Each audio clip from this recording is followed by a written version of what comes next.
July 12th, 1943, 4:18 hours.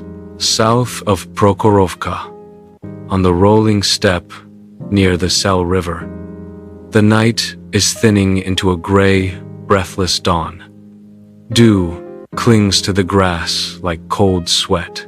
Somewhere to the east, artillery rumbles distant, irregular, like a giant turning in its sleep. A German reconnaissance patrol moves low through a shallow ravine, boots soaked, rifles held tight against their chests.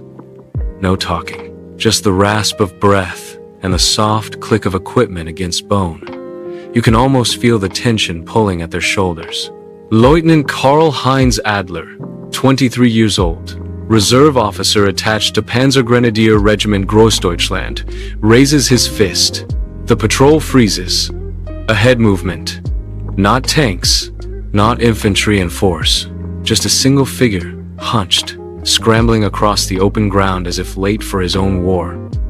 A Soviet signaler. The man is running with desperation, not tactics. His helmet bounces. A wire spool slaps against his thigh, and slung across his back.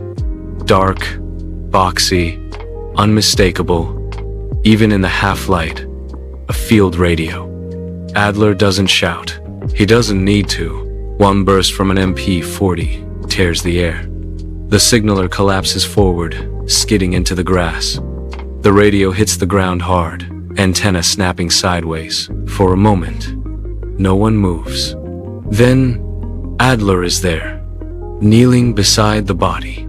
The Soviet is young, younger than Adler expected. Eyes open, empty. His hands are still curled, as if gripping something invisible. Adler swallows and reaches for the radio. It